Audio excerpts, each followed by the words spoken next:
What were our own fuck-ups on the way to our first 100K? We were thinking about starting our own business for at least 5 to 6 years without taking any action. This is too much. I'm not staying in corporate. I'm not applying for new jobs. Oh, what do we develop next? Oh, let's dive into neuroscience. Is it NLP? Digging your hole deeper. What am I posting about today? Only thing you need, clarity and selling. Oh.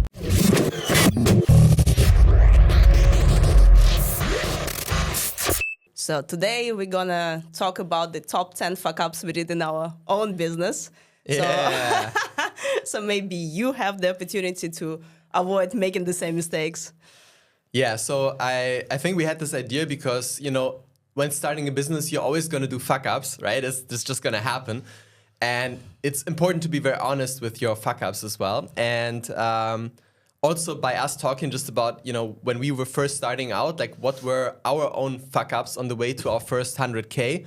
I think just mentioning those will allow others to maybe, avoid them, maybe notice, if you're like, oh, wait, Karsten and Olga were talking about this fuck-up. I think I'm in that right now. You may realize it quicker and get out of it quicker. So I guess that's the idea of today, and to make a bit of fun of us as well. So I have a list here of our top 10 fuck-ups. So let's see what we remember about them. So the first one, to get into it, is, and we're going to structure them, by the way, we're going to structure them by the 4 phases that we always talk about, right? Finding a purpose-driven business idea, validating it by getting first clients, building systems and stability of income in phase 3, and then phase 4, growing and scaling what you got going there. So in phase 1, it is defining the business idea. So one thing that we said was our biggest fuck up at the time, having both good corporate jobs, was to just postpone action, real, tangible, practical action on moving on some of those business ideas that we had. What if anything, comes up for you when thinking about our postponement mastery? So 100%. I think we were thinking about starting our own business for at least 5 to 6 years without taking any action. And we moved between different ideas. There was one about I don't know, helping people with travel locally and guiding them through different cool spots in the cities or something like this. So having the local guides in the cities before all the Airbnb experiences with local guides were cool. So we were first. Yeah. They stole our idea. And then we were thinking about I don't know, kids clothing brand that I had in mind because I was working in product marketing at the time, and we never moved on any of them. But I think it also was because they were not really people in our network that we could bounce ideas off of. So we lived in this corporate bubble, especially working for Adidas. It felt like everybody in our network was just working in the same company, talking about the same topics, right? So there was no network of people that we had that we could talk about these ideas, right? So we never moved forward. We just talked about them during our holidays, when you finally had some breathing space, and at least between the two of us, we were bouncing these ideas, moving things forward, coming back, and then again, busy and nobody else to talk to about this. So yeah, 100%. Definitely. And I think family and friends are the worst because you talk to them about the ideas and they always put some doubts in your head and try to kind of discourage you from moving forward from something, right? Because maybe it's their own fears that they have, they want the best for you, right? So they don't want you to fail miserably, right? Since and hurt from that. So I think that was the thing. So having a lot of different ideas, never really progressing onto one of them.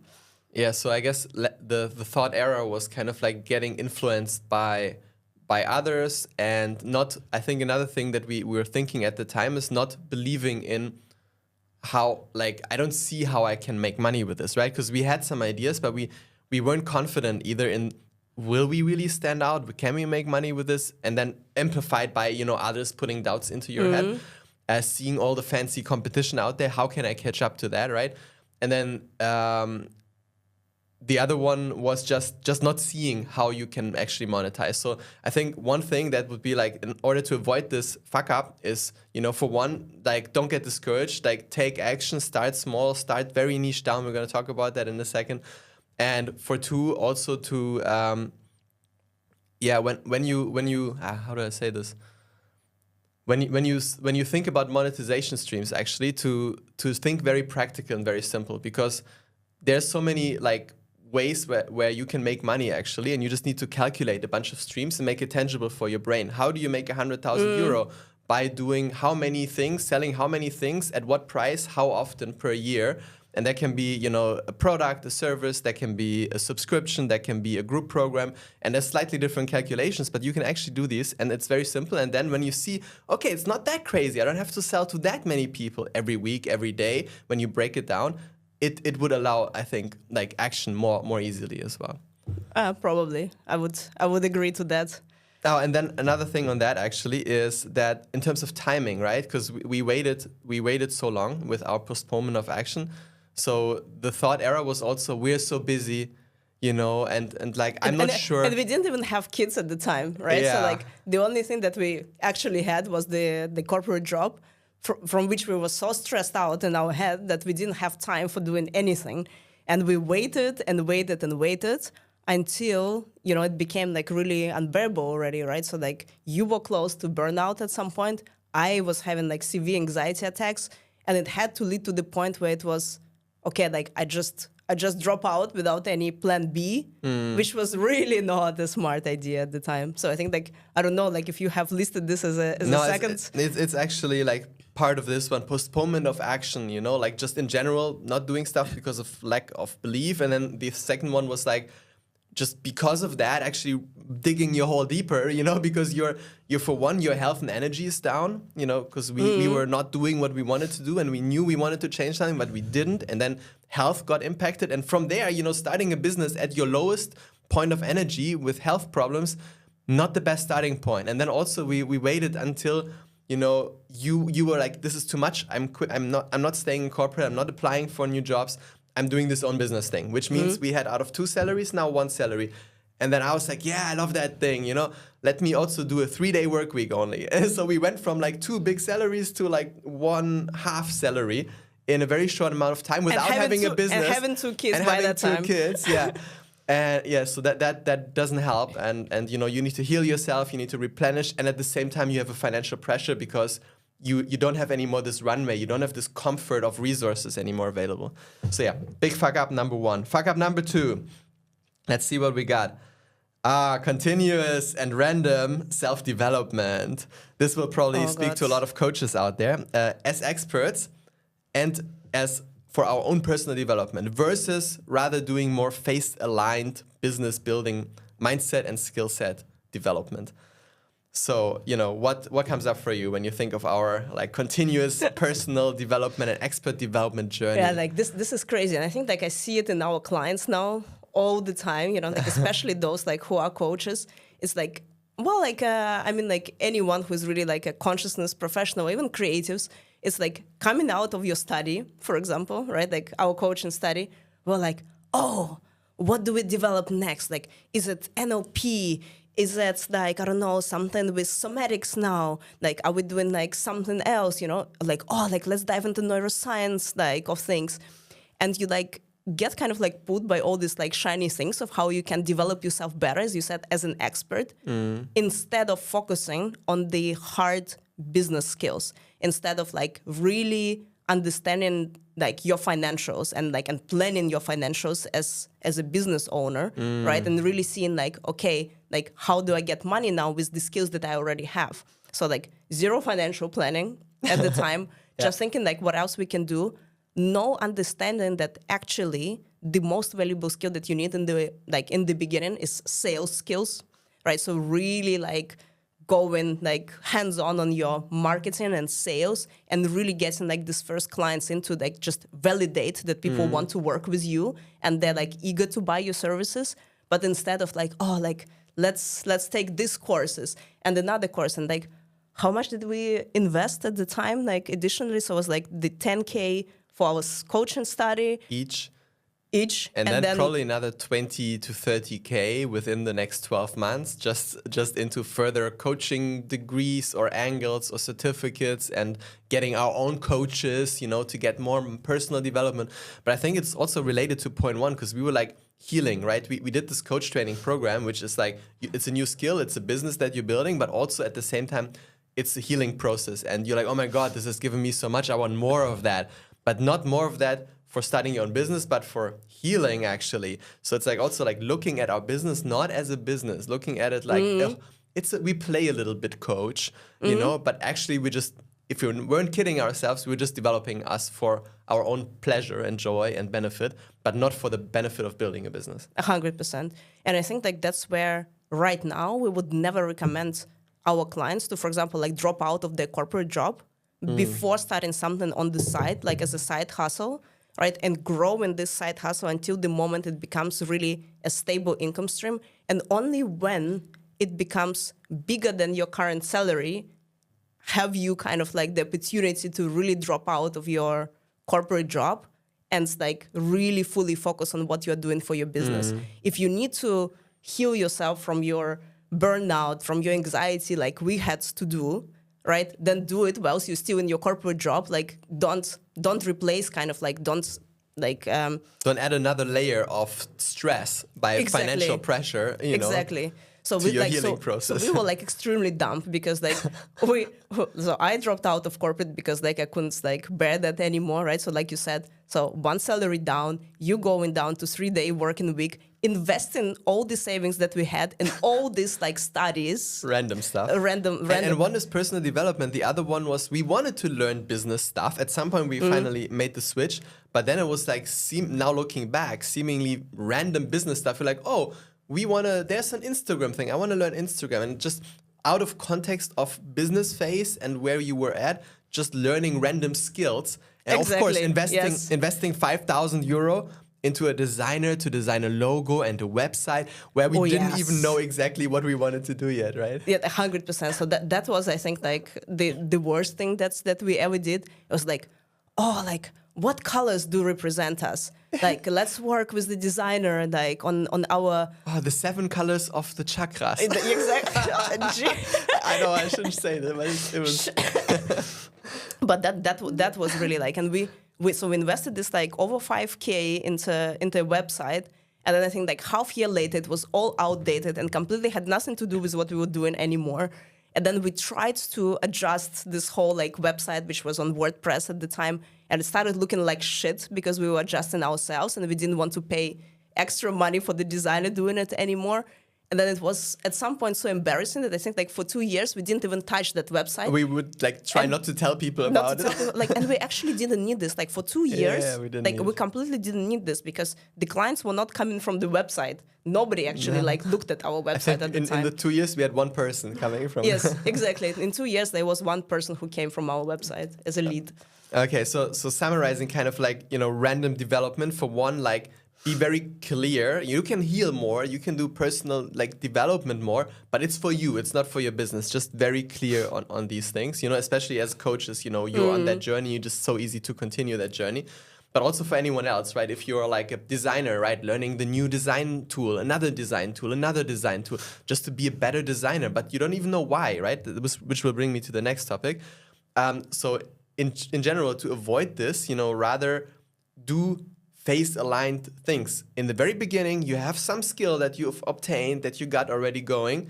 Now, the only thing you need to learn is to make this a business and to sell this as a business. And for that, you just need sales skills and you need clarity on who you are helping with what exactly in that space. And you need to then sell it to that. That's the only thing you need, clarity and selling. So with that, moving to the next thing, which I think kept us, you know, especially on the website end, like stuck so badly, it's having an unclear niche, right? When you're first starting out, you make your business idea, even, you know, okay, clothing brand for kids, it was kind of for parents who are environmentally conscious. So there was like already quite some, but like it's very important to niche down 3 to 4 times. And we were like in general coaching for burnout, in relationship coaching, in coaching for leaders, you know, life coaching, business coaching. It was like a random mix and just changing our title on LinkedIn all the time, like not being really clear for a year. Like what do you remember about this like clarity of niche and how that was a fuck up? But I think like there is this like a bit of danger because coming out of our coaching schools where we were told as a coach, you can coach anyone on anything. And because like... Which you can, but like there is a difference between what you learn at school, which of course you look at these people as authority telling you things, right? So, but there is a difference between what they tell you at school and versus the real life situation when now you have to make money with the skills. Yes, you can coach anyone on anything, but why would people choose specifically you when there is a sea of others who can coach anyone on anything, you know? And like, it becomes like you're really like lying to yourself that you can coach anyone on anything, because then you start talking to everyone, you know, in your marketing, but actually you're talking to no one because nobody can identify with what you are saying with themselves, right? And we talked about it before, right? That's like this very generic things which make sense to you when you go through a coaching study, right? Like they have a deep meaning for you.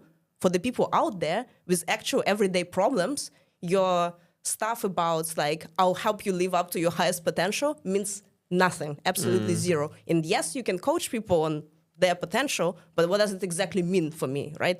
Like I didn't, like at the time when I was in corporate, right, and having my anxiety attacks, not a single day, like I woke up in the morning and said, I want to take my power back.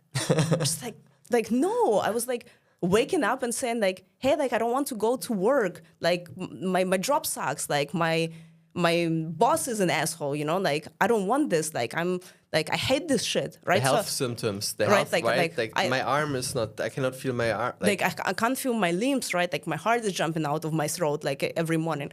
So that's like what the words I was saying, right? But I was not talking about living up to my highest potential at that moment of time. But it's kind of like using all this random generic stuff because you think you can coach anyone on anything. That's really like for a long time kept us from getting the clients that we could have served, but we didn't because people just couldn't resonate with what we were saying, right? So actually just getting more specific, like picking a niche, because that allows you to say the things that they say that actually are on their mind. So you speak to someone and, you know, not randomly to nobody. And then also in terms of consistency, because people like you maybe talk about some stuff that you know, you think you're coaching in or you're designing for at the moment, but like people don't see you like all the time. Like when you do one post, nobody sees it. And then you switch again, or maybe they saw it, and then the next week they see you saying something completely different, even though maybe the first one caught them. They're like, ooh, there's some nice momentum that they're building there. Like, this sounds interesting. Maybe I want to work with them. And then you talk about a completely different topic a few weeks later because you thought it's not working. Well, you know, like what it reminds me is like, I can coach anyone on anything. It's like, if the doctor, like imagine a general doctor would be like, no, like I'm not going to refer people to a heart surgeon because they need the heart surgeon now. I can actually heal them because I'm a doctor. I can treat anyone, right? So it's like, it's more or less this comparison. Or I don't know, if you're a creative who like, I was like, oh no, I can't commit to one niche. Like I'm multi-passionate, you know, like, and I have to have like all these things. It's like, for me, the example is, imagine like you have a bakery in your street and you like go there every morning with the hope to get fresh bread. But today they are, instead of like a fresh baguette, they're serving you ice cream today because like the owner decided they're really passionate about ice cream today. And tomorrow you come, it's like, no, there's no fresh bread. We can only offer you like custom-made wedding cakes. And you're like, what the hell? Like, it's so difficult to get people's attention in general. Yeah. And like if you keep switching, they just it's too much. They're not gonna get it. And exactly. also I think this process would help the step before actually, right? Because like if you know exactly who you're serving with what exactly and you stick to that, now you know what else to invest, what further development as an expert to invest. It's not random further development. Exactly. It's further development for exactly that customer to do exactly the thing that they want me to help them with. And then it makes sense, right? And then you really become the expert in this specific niche, yes. right? And it's kind of like, in a way, again, like taking the same examples. If you're a really skilled heart surgeon, you will never like be in lack of customers because everybody will be referring people who need exactly your expertise to you, right? For everybody who's doing that's just general services. And you can charge higher for that because you are the expert and you have the excellent skills for that, right? Or like, I don't know, like if you're that said bakery, right? You can have only croissants in there, but the best in town. So people stand outside for hours to get them because they're so good, right? So you become known as an expert in this specific, very narrow niche, and that's where you can drive your prices up as well. right? So like it also leads to higher profitability in the business down the line. Yeah, don't be afraid to niche down. Like it's like, and we were also definitely in that space, right? Like, oh, we're gonna miss out if we go too tight. There's nobody out there. There's already nobody coming. If I go even more niche, like nobody will come, you know. But actually, it's a mindfuck. It's the other way around. It's the other way around, 100%. All right. So summarizing phase one. This is fuck ups from phase one. Finding and defining a proper purpose-driven business idea for us. For one, postponement of action. Just take action. Like, go niche, like trust yourself. Don't listen to others. Just start doing stuff. Do it when you're still in a paid job. Like, don't start a business from scratch when you don't have financial stability, because that's not going to help. Then continuous random self-development. Don't do that. You know, like focus on sales skills. Focus on only further expert development of what your specific niche needs from you. Nothing else. And point three, get a freaking niche, which will help the other two, right? Like nail down early. You can always expand, right? But like pick one and stick with it. Don't switch all the time, because you never build economies of scale. People never get it that you're in that space. And for the niche specifically, like if you're picking a niche, think about what is the space where you already have the authority, where people know you like as a specialist from maybe your corporate job, maybe from like other educations, maybe from other experiences that you had. And also choose the niche where you have easy access to people. Like don't choose the niche where you don't have access to people who can become potential customers. So look at your network and who is in your network right now. Who are these people who can benefit from the skills you have? And then focus on those first. Because like if you really want to get like first money in the bank, like when you're just starting out, you have to start with your network, with the easy access to people that you have in your network already. So we chose, as a result of that phase, helping corporate professionals to step out of corporate by starting and growing purpose-driven, which we call like kind of a combination of passion and meaning for you, and also skills. And as Olga said, network, right? That's a purpose-driven business. And to start and grow this out of corporate. So that's kind of where we landed. Okay, now this is the people we want to help with what exactly, in what specific way. Okay, so then we need to get clients now for that. That's phase two, right? Getting your first clients, because you need to validate your business idea. And we did a lot of fuck ups there too. So let me pick the first one here. Expert / self-centric offer versus just asking our clients. Yeah, so after having a client, you need to decide what you want to give to them. So what did we fuck up with there? Well, I mean, so in our defense, like we always used tech startup methodologies. Don't be so nice. Like in our defense though, like, right? Because like we were always like really big fans of lean startup methodology. So what we did, I think, right at the time, we like just quickly created an offer without, you know, like too much thinking. So there was just like a sales page where we like threw something together, right? So there was no actually course. There was no course like on the back of it. There was just the sales page, which was kind of vague, like talking about what we are offering, right? And people... We had the steps kind of. We had the steps. Right, and people came, and then like we were like creating this course the night before it had to start, but at least we had already people who came, right? So that was not bad. So like in terms of like just creating something very scrappy, very fast, throwing it out there on the market, seeing how it performs, right? Iterating it. And I think we did well on this. Just before, just on that, like. What we did well was to do scrappy. What we didn't do well is we were coaches. And we wanted to do it all as a coaching course. But people don't get coaching. We want to have people start a business. Yes. They don't only need coaching. They're next to mindset, there's also more consulting, mentoring, business stuff that we need to bring. And we were so focused on the coaching. We were denying kind of like the fact that apart from being coaches now, which is very fresh, and having all these coaching skills, we actually have over a decade each of business knowledge. Right, like, and business skills, and like actually working in marketing and sales and operations and like and product creation and all of these things. We kind of like no. Like I just want to coach people, so we're just going to teach them healing from that experience. We're just going to teach them the mindset, right? and just talking about coaching. Then we're like, why is it so difficult to get people on our programs? They don't connect coaching to starting a business, you know, like give me a business plan, give me like business skills. So random, right? But this is because like we were going, like you said, from this, like what would we want to do? Oh, we would just want to coach people. but it's like completely like disaligned with what people think they need, right? And of course, like mindset is a big part of it, but there are also hard skills and processes that you need to learn. And people think that that's what they need, right? And now we're like coming with like, oh, like think like an entrepreneur, and we're gonna teach you like this stuff, right? And people were not resonating at all. So And what we should have done actually before doing our scrappy course like sales page is actually go and ask people. It's like, hey, if you were to start an own business, what do you think you need for this, right? Like, are you someone who actually wants to start a business? Yes, okay.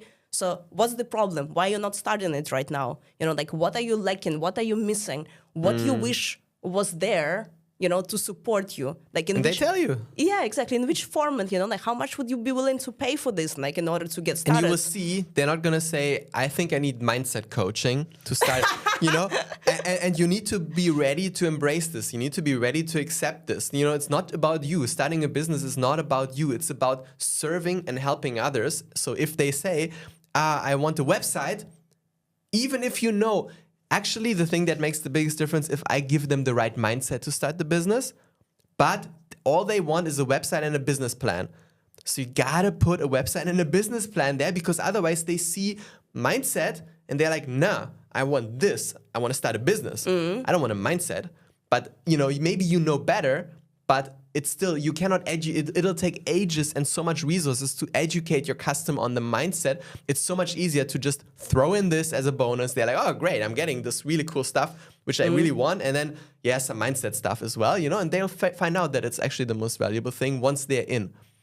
And another thing I think that why we fucked up there is we wanted to give people where we were at that moment of time. We just were on the process out of corporate, starting a business, really starting a business, and we were giving people learn how to get out of corporate and start a business. But we were like just there, you know? So when we were doing this for the first time, it creates a lot of imposter syndrome, because you are just there. You're not like, you kind of did it, you did something, you know? And it's kind of cool, but it's you don't feel like a super expert yet. But what we could have done, what actually people came to us for, and we didn't really make this bigger at the time, we should have, is a couple more steps behind. Like healing we did the coach training journey for a year, healing ourselves. There was so much, like, you know, get out of your burnout, get a clear mind, build a vision for your life again. That's not just the next promotion, you know? All these things we learned there, we could have given to people. And people came for this, actually. What's my new direction and purpose in life? And you know, taking not just the last step where you're at that you give to people, but maybe 2-3 steps before that. Absolutely, 100%. And then there is no imposter syndrome, right? Because like this is something that you already overcame and you're already definitely an expert in. So it removes all the imposter syndrome and all the like mind drama about marketing yourself as an expert in that space. Amazing transition, because that's the next thing, right? Because you now have, let's assume you've talked to people, you have acknowledged that you're here, and maybe you chose an offer there and you made it based on what people said. You know, great. But now you need to start marketing this to get clients, right? Because nobody knows until you tell them.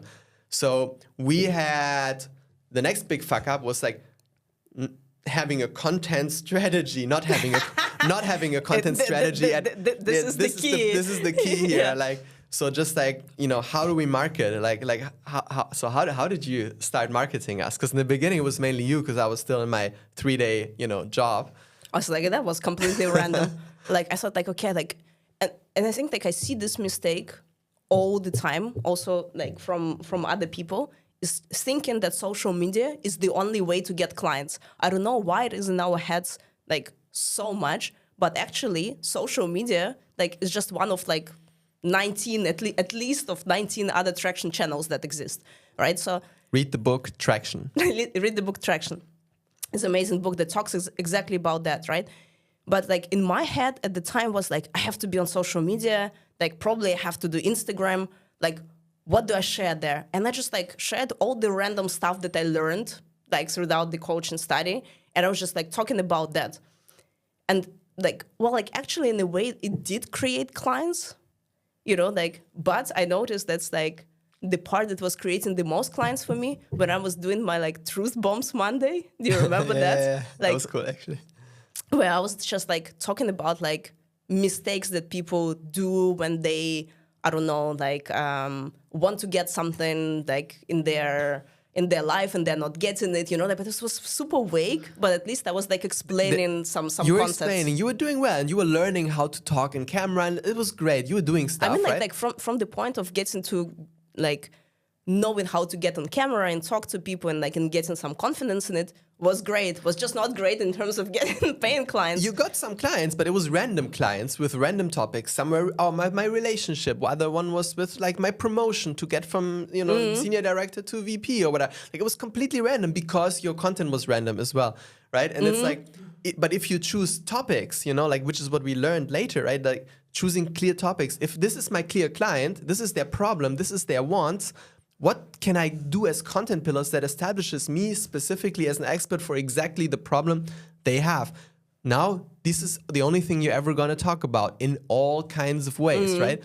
And that would have created a lot more clients in that space, which would allow you to build products and services and get economies of scale because you don't have to rebuild a new product and service for people all the time, but you can focus on one and make it extremely good over time.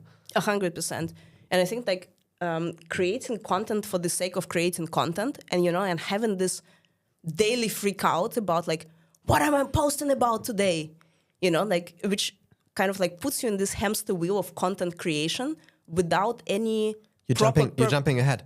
Purpose behind that, right? So that is kind of like what happened at the time as well. Yeah, it's for one, you were creating a lot of content and spending a lot of time on it, which was valuable for our business because we didn't have so much time.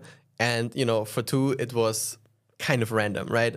And then we had no time left for other stuff. But we'll talk about that actually in a later fuck up. But let's wrap. So content fuck up, right? Sharing random stuff versus sharing stuff specifically relevant to your niche. Again, you notice how phase one is crucial for phase two to work, right? If you don't know who and what exactly you're serving, like how to create relevant content in the next step, right? Not having clear topics, not having funnels. Like it was more like, hey, like this is cool stuff, but what's the call to action? Call to action, book a discovery call, like download this, do this, grow your database. There was none of that, right? So it was like throwing stuff and hoping something comes from it, and even that works sometimes, right? But imagine just how much better this can work if you nail that down. Okay, 6th fuck up, still in the phase of getting your first clients, and it's kind of the step after the marketing is taking 100% responsibility for closing the sales. Oh, yeah. So hit me. What comes up? I mean, like, that was so, disheartening. Like, I guess at some point, like when people would come on the calls and actually would like want to buy something from me, and then they would leave the call without buying and leaving me totally confused. Why did they not buy? Like, I can totally help them. Why did they leave the call without buying from me? Right? I'll think about it. Yeah. So okay. Let me know. Yeah. I will need to think about it. I'll let you know about it, right? And just leaving with that, and me letting the client go at this point of time, and not following up. And then not following up, like hoping that they will just come back, and like after they thought about it and tell me something, right? And I think like, and telling myself at the time, like when people would go off the sales call and tell me like, I'll think about it or not buying right there, convincing myself that's like, oh, they were just not ready to buy. And I think like this is the biggest like lie you can tell to yourself, because seriously, nobody comes to a sales call and spends their time if they don't want to buy from you. Like nobody. So I think like when that hit me, that's like nobody would spend their time on a sales call with me if they didn't want to buy. So, and actually I have control over how the conversation will go and can go. That like changed a lot for me, because I suddenly started like analyzing like the sales call. So like if somebody didn't buy or gave me this, like, I'll think about it, vague reply, I started analyzing like, okay, what happened? At what moment of the conversation did I lose them, to being unsure about what I'm offering, just taking control of, taking responsibility, like it's up to me. Yes. Right? It's up to me to lead the conversation, right? It's up to me to understand whether the client is like good fit for what we're offering. It's up to me to show them like how my product is actually beneficial for them. It's up to me to create this safety for them to engage with me and to trust that I'm the best expert to help them. So once this click that actually like I'm responsible for creating this safety, I'm responsible for giving them like showing them how this product is perfect for them, that's when it The changed. switch from, oh, they didn't buy because they, no. Oh, they didn't buy because I. Yes. Right? And this mentality is like, oh, nobody's buying. No. I am responsible for nobody buying. It doesn't help to say, oh, nobody's buying. It's like, okay, why are they not buying? And it could be the sales conversation, right? It could be the pricing. It could be something. But to get curious and to take ownership, like, damn, something isn't working. Like, I got to figure it out. That's also the thing. Like the pricing is never the issue by itself. The issue is that you're not able to show the value. What are the 3 beliefs? Maybe this is a good. Well, it's actually during the sales conversation or like any sales activities, there are only 3 things that can go wrong, right? And the first one. Write those down. And the first one is your belief in yourself. That's like actually you are a good enough expert. So you are like shying away from showing them like your expertise in that space, right? Like telling them like, yes, of course, like your, like whatever problem you came to me with, like it's not just exclusive to you. This is what I'm dealing with like every day, day in and day out. We have a lot of clients like this. Yes, this is normal. There are many people that we're working with like who have the same issue, right? So if you believe you can really like solve it for them, like it will show in your sales conversation, right? So like believing in yourself as an expert, then believing in your product, you know, like if you aren't sure whether your product actually can help people, of course you will shy away from telling them about all the benefits that this product has specifically for them, right? And then like you believe in them as a customer that they actually want to buy from you. So if your assumption is already like, oh, nobody wants to buy or like nobody wants to spend that much money on something that I'm offering, right? Then of course you're not able to sell to them. Because your mindset of what you believe about yourself will translate in your writing, in your posture, in everything to the outside world. And it's also, but then ultimately it's the other direction as well, right? Like, does the client believe in you? You know, you believe in you, but does the client believe in you? What are all the things you can do to create more belief? Show testimonials, show like successes, even if it's your own success. When you're just starting out, maybe you have created something amazing for yourself, and that's already some proof. Okay, this person maybe knows their stuff. Believing in your product or service, explaining your methodology, explaining why it's a proven thing, shows that to help people build belief. It's not a random way of doing it. It's a proven way of doing it, right? And then the last one, believe in themselves. Like, make it really simple sounding. Make it, because if they read your stuff and they're like, oh damn, this sounds, I don't know if you need to make it sound so they're like, oh yeah, this is something I can do. But this is like, I think that comes to like a slightly different problem when like, you know, sometimes the clients say like, oh, I want to sign paying clients, right? Or I want to get more customers.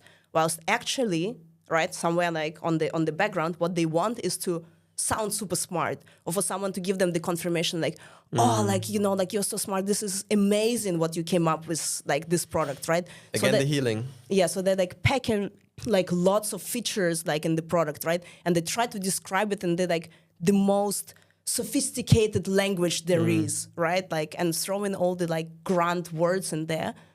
And it actually makes it much worse for the customer on the other side, because all of a sudden they like have this like big, huge thing, and it sounds so complicated, and it sounds like it's going to take like shitloads of time from you, and you're like, no thanks. Because it's not about you as a customer, because it's just the business owner talking about themselves and their ego, and you know, it's clear in the way that you think about it. And I think like in this is another clear, necessary switch in any sales conversation, because the sales conversation is not about you. So if you have the assumption that the client already wants to buy whatever you have to offer, you don't need to prove them anything. You don't need to talk for ages about what is it that you are offering and about yourself and stuff. Like this is out of question at all. Like you need to understand the person in front of you, like what this person's specific problem is, how your product or service matches this specific problem and can solve it for them, right? So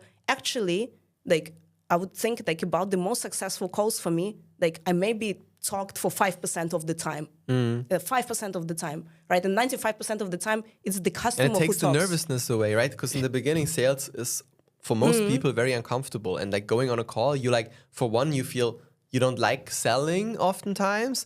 For two, it's something maybe that you're doing for the first time, you know, and you don't feel so comfortable with it either yet from that perspective. But just like making it not about you.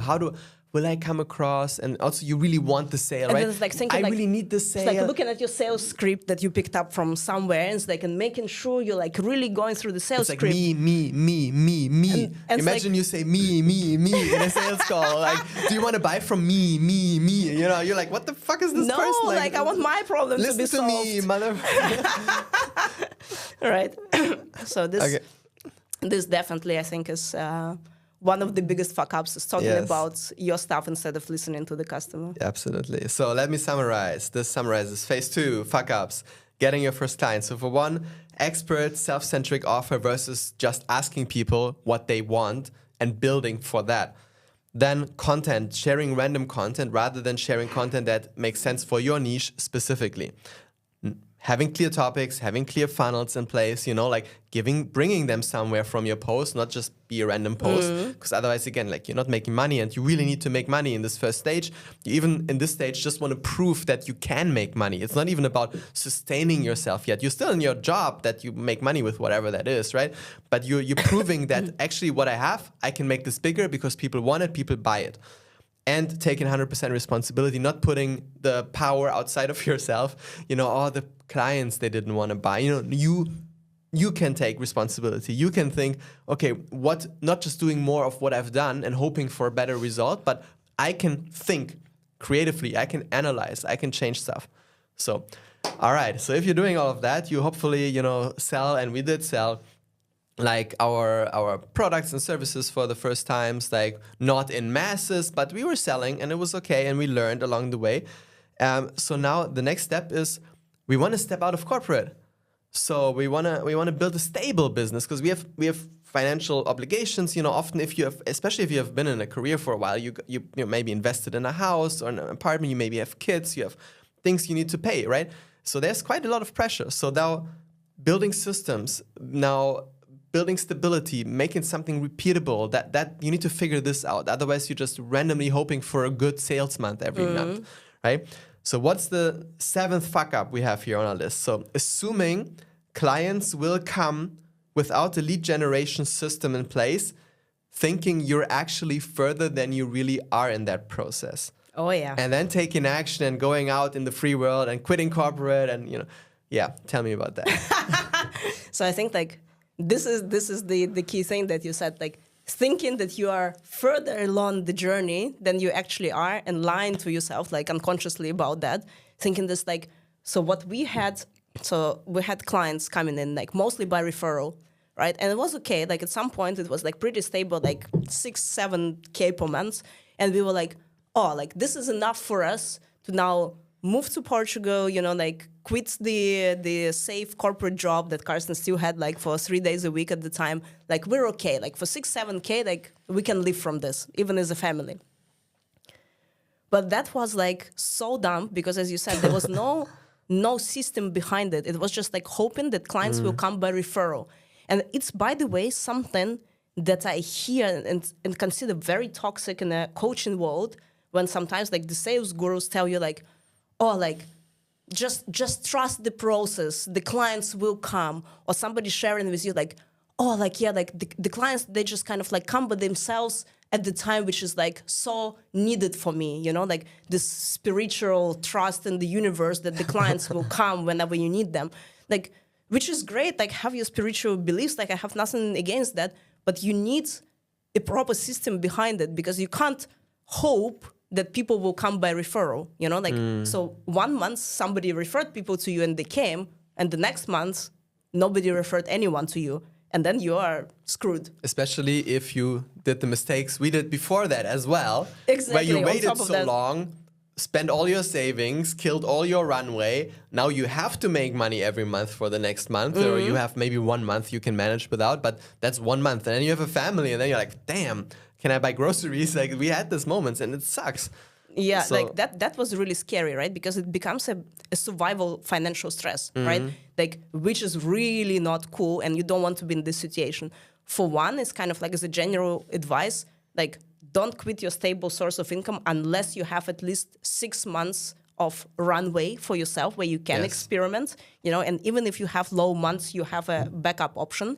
So make sure you do this, right? So don't do it like we did, right? Don't spend all your savings, rather save this like for runway for yourself. And then really focus on, once like the first paying clients came in, right? Start analyzing their exact journey.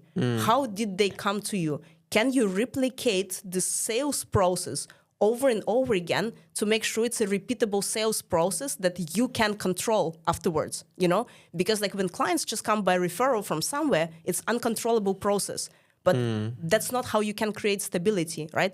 In order to create stability, you need a controlled process. And I think for that, what really helped us, and I studied business, international business, I studied Master of Strategic Management, I worked in business for 10 years, and during which time at Adidas and Wayfair, I never read business books. I think I read one book, like The 7 Habits of Highly Successful People, which was a great book actually. But I read one book because I was like, I don't need any of this stuff because I'm working in a corporate job. It's mostly common sense. Even as you grow, it's so much common sense. And there's so many other teams that are doing all the stuff that needs to be done in the business. You have a very tiny field actually only to be responsible for or think about.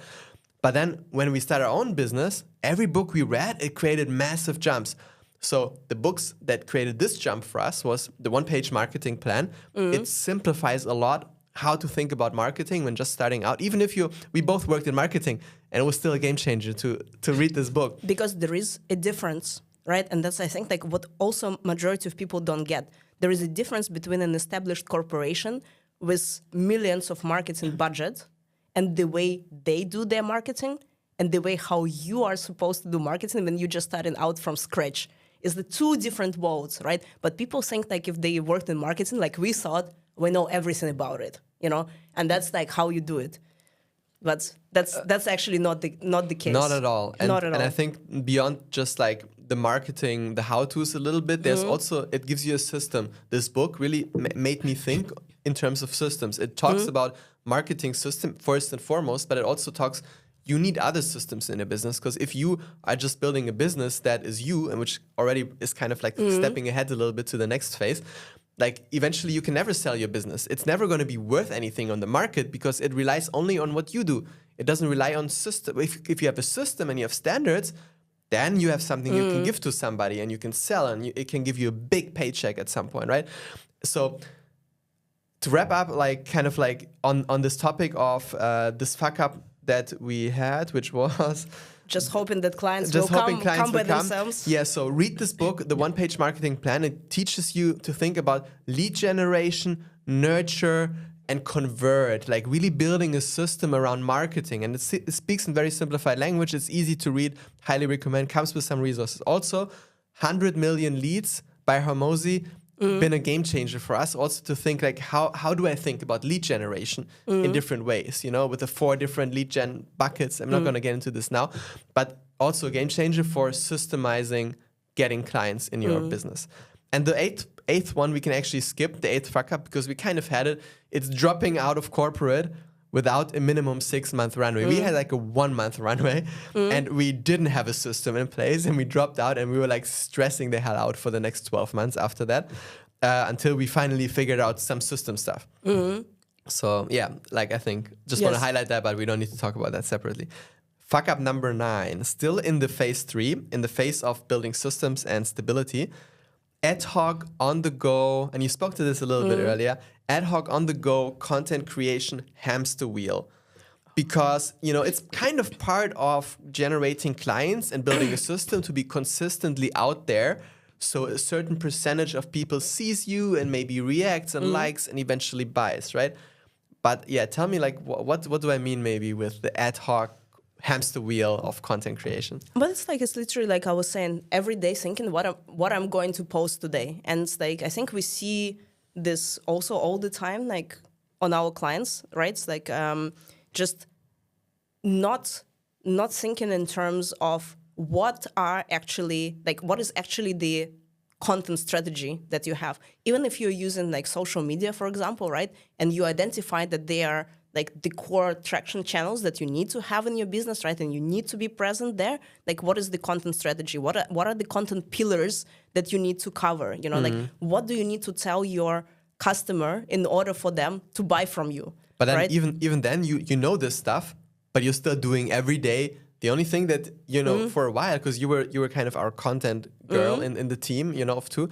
And you were only doing every day for 80-90% of your brain power and working time thinking about or creating or posting the next post. So you were fully, and this almost brings us to the next phase, but like you're fully immersed in the business, just doing content. And we had like 2 years in a row. It was funny, you know, we started with strategic offsites. Like it's highly recommend, do a strategic yearly plan of what you want to do. And stick to it. Build milestones, build deadlines, and really stick to them. Like have that forefront. So we built this plan. And we had these deadlines and this priorities for the year, and then we kind of started working on them for like maybe 2 weeks, and then we had to, you know, because we had to make money, we had to think about the next month of income. You were just creating content, and it took so much time. And like, oh, we need to standardize our stuff. No time. We need to build out maybe 2 months of thing. We need to build a launch plan that we always execute the same kind of content so we don't do it every time again. Didn't do it. The second year we did the offside, you know, we were like, we again put our brain power in it. We think about the priorities, we put them down, and then we're like, whoa, it's the same shit as fucking last year, you know? And because we just worked in the business, we just worked on the day-to-day stuff, and we didn't put brain power and allocated resources on other things than the momentary posting. Yeah, absolutely. And I think like this, like getting into working in the business versus having like an outside view of working on the business and having a holistic understanding and really tracking as well, like what is working and what is not, you know? So like there was this focus on just creating content for the sake of creating content, but very little data analysis, you know? And I think like this is for me is also like crucial and very key. So whatever you do, right, like take the time to really analyze the data. Because the system has to work. It doesn't help if you have a system that produces a lot of content, but none of it converts anyone or brings you any leads. Exactly. So you really need to look at the data, you know, like, and really look at if you are putting any content out there, what content actually creates the leads for you to come at the top of your funnel, right, into kind of like your machine. And what content doesn't perform so well, right? And really, like, by analyzing it and looking at the data, you start really shifting your efforts to the things that work, right? And you can start very broad and being present in many different channels just to see, like, okay, like, which channel works for me the best, right? But you need to analyze. It doesn't help if you just, like, throw random stuff everywhere and you never take time to actually look, like, what is working and what doesn't and why something works and why something doesn't work. How can I like create more of what works and stop doing what is not working? Yeah, taking the step back, right? And just like looking at last week. Yes. What did I post? What resonated the most? What created the most engagement? Maybe ask someone, why did you like this so much, you know? And then do more of that, you know? And at some point you figure out some sort of system, and then still it will take a lot of time to keep going out there, to keep, because you don't have the budget maybe to hire a marketing agency right away who does everything for you, right? So you're like, how do I manage this? And then the trick is to have runway or have money coming in separately, which allows you to take a month just to build out content for the next month or 2 or 3, right? And then you can, in those next 2 months, 3 months, you can have the content already there. You just spend a little bit of time on putting it out there, maybe even that's pre-scheduled, and you can focus purely on working on the business, on driving sales conversations that come out of that with a lot of focus, not running from, I don't have time to prepare for the sales call because I have to put more content or whatever. So this is, I think, really key as well, to really batch stuff and not be in this running all the time. 100%. Yes, like preparing in advance. And then, like, if you're launching a product or service, instead of like putting content out there during the launch, as you are in the launch process, that's like such a stress. Such a stress. It's like preparing the content in advance, and then during the launch, just being focused on analyzing what is happening, maybe changing something tactically, right? Like in order to increase like the leads that are coming in, but then being fully focused on the sales part of it rather than on the content creation. Yes.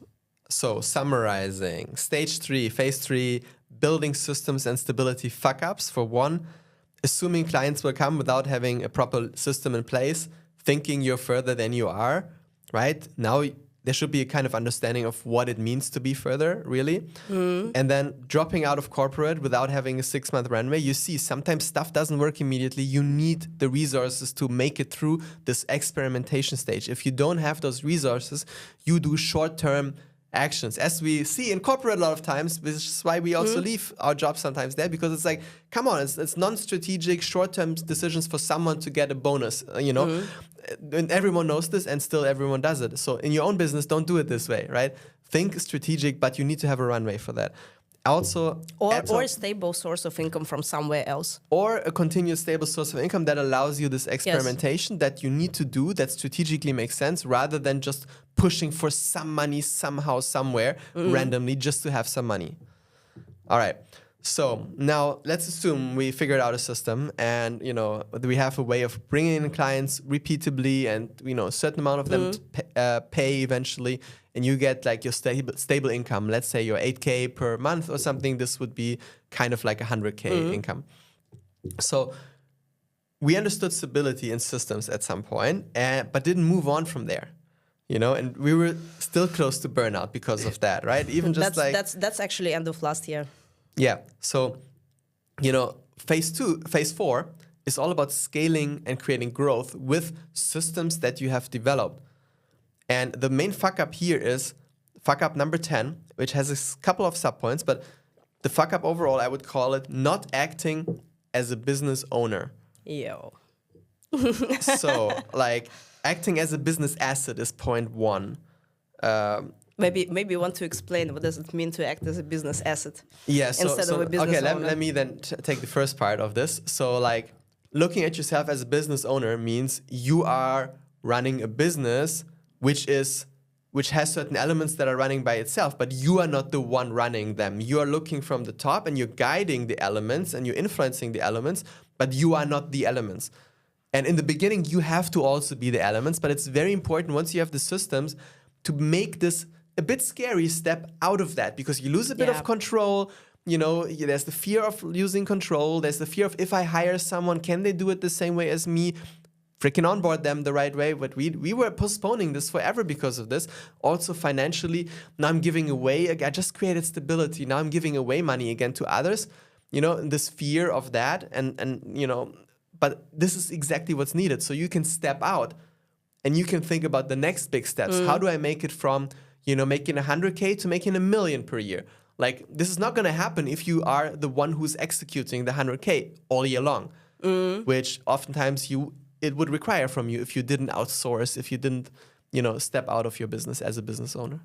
100%. I think like it's relying on ourselves, like all the time, like working in this business, and like I think like the most painful part is not separating the pre-sale from the post-sale part of the process. Good one. And that I think like really fucked me up last year, like and led me to the functional burnout by the end of the year, is because like trying to take over like everything and overlook everything. So now like you have clients and stable clients, but you also need to deliver to them, right? So like there are client deliverables and working on client deliverables.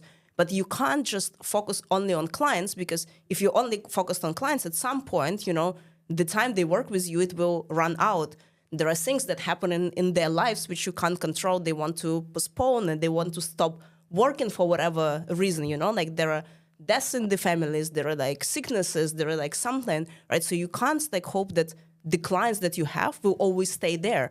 So actually 50% of your time needs to be like mandatory spent on actually like creating new leads for the time that you can take on more clients, right?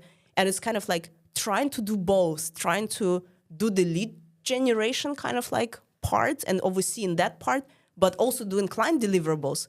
Or that was like really like spreading yourself like super thin. And we were both, I think we did 2 mistakes, almost 2 layers to them. For one, we didn't separate.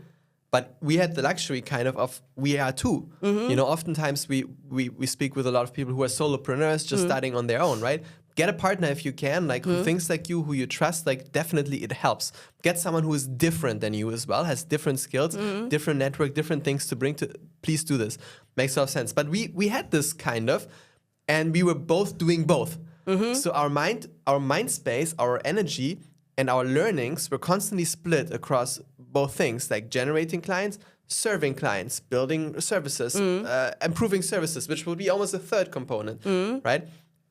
And that was kind of the where do I want to go for that? So we split between each other this. And then in general, the mindset, I think, of like not hiring people to help you. Exactly. Because like actually, if you run the numbers, and it's again going back to like embracing the financial part of it, because if you run the numbers, even if you outsource and you give the portion of your like income away, you can scale much faster versus like if you don't do it. So I think like really running the financial calculation and seeing that even if we hire people right now and we start giving like the portion of like our net sales away to these people, like actually we'll start growing much faster. So I think like that was also the book from your coach actually. I mean, it's not his book, but he recommended this to you, and I didn't like find the book like so crazy from what I read. Like 10x is easier than 2x. The actual content of the book, I was like, I couldn't do much. Maybe later it'll make give more meaning to me. But the idea of 10x versus 2x made me watch YouTube videos about this, where I found someone else who was talking about, and he did the calculation that you just mentioned. And I did the calculation, then I copied him and did the calculation for our business. If we didn't run our bootcamp ourselves, but we hired someone, how much would we have to pay them to run it? We need a mindset coach there, we need a marketing person there, we need a tech person there, because that's all the things we were helping people with throughout the bootcamp. Okay, how much would this person need to do? How much could I pay them? What would be something they would probably want? And then you just basically, you see how you're getting less margin per product, but you're not doing anything anymore for that product. Now you can purely be just bringing in leads. And then you have someone else delivering. Maybe you show up once or twice, show your face, you're available, but not at all in the operational scale that we were until then. And all of a sudden it's like, and you do this calculation, you do everything that you're doing right now, making 100K, and you move it times 10, times 10, times 10. And then you see, oh, I'm making $1 million per year. And yes, I'm giving some of that away. Maybe, you give 30% of that away. 700K per year, better than 100K.